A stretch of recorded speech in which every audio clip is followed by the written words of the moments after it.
चीनी राष्ट्रपति के साथ विपक्षी बैठक पर लौटे राष्ट्रपति मोइजू ने भरोसा जताया है कि आने वाले समय में दोनों देशों के साथ नई ऊंचाइयों पर पहुंचेंगे। उन्होंने कहा कि चीन मालदीव की संप्रभुता का पूरा समर्थन करता है, दोनों देश एक दूसरे का सम्मान करते हैं। मोइजू का बयान इसलिए भी अहम है क्योंकि राजनयिक विवाद के कारण मालदीव और भारत के रिश्ते कड़वे हो चुके हैं।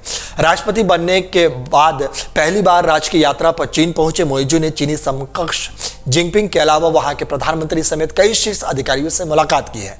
यात्रा के दौरान 1.5 दर्जन से अधिक समझौते पर साइन करने के बाद शनिवार को मालदीव लौटे मोइजू ने कहा कि चीन ने 1972 में राजनीतिक संबंधों स्थापित करने के बाद से मालदीव के विकास में निरंतर सहायता की है। उन्होंने यह भी कहा कि चीन की बेल्ट एंड रोड इनिशिएटिव द्विपक्षीय संबंधों को एक नए स्तर पर ले गई है। उन्होंने आगे कहा कि चीन ऐसा देश नहीं है जो मालदीव के आंतरिक मामलों में हस्तक्षेप करेगा।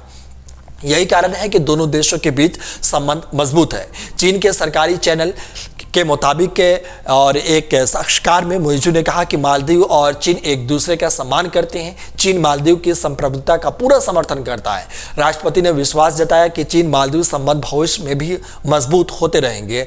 राष्ट्रपति शी जिनपिंग नागरिक के हित को पहले रखते हैं और उनके नेतृत्व में चीन की अर्थव्यवस्था नई ऊंचाई पर पहुंचेगी। ये सारी बातें मोइजू ने कही है। राष्ट्रपति मोइजू के मुताबिक राष्ट्रपति शी जिनपिंग ने उन्हें आश्वासन दिया है कि चीनी सरकार मालदीव को उनके लक्ष्य हासिल करने में मदद करेगी। उन्होंने आगे कहा कि शी जिनपिंग के साथ साथ खुद उनके दृष्टिकोण भी मालदीव की अर्थव्यवस्था को मजबूत करना और लोगों की अपेक्षाओं के अनुरूप प्रगति लाना शामिल है।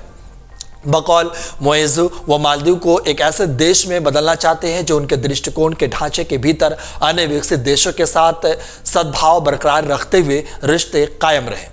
गौरतलब है कि मोइजू ने चीन दौरे से लौटने के बाद भी भारत का नाम लिए बिना तीखा हमला बोला टिप्पणी की थी। उन्होंने कहा था कि भले ही मालदीव काफी छोटा देश है, लेकिन केवल इस आधार पर किसी देश को उसे धमकाने का, उस पर धौंस दिखाने का लाइसेंस नहीं मिल जाता है। इस बयान को चीन से उसके करीबी और भारत के खिलाफ उग्र तेवरों के तौर पर देखा जा रहा है। हालांकि मोइजू ने किसी का नाम नहीं लिया, किसी भी देश का नाम नहीं लिया। बता दें कि मोइजू ने अक्टूबर में मालदीव के राष्ट्रपति के तौर पर शपथ ली थी। वो मालदीव के मंत्री और माले के मेयर पद का कार्यभार भी संभाल चुके हैं। उन्होंने इंग्लैंड से इंजीनियरिंग की पढ़ाई की है और महज 45 साल की उम्र में देश के सबसे उच्च पद का कार्यभार संभाल रहे हैं। दरअसल मोहम्मद मोइजू के राष्ट्रपति पद संभालने के बाद से ही भारत की चिंता बढ़ने लगी है, क्योंकि मोइजू हमेशा से खुले तौर पर भारत के विरोध में नजर आए हैं।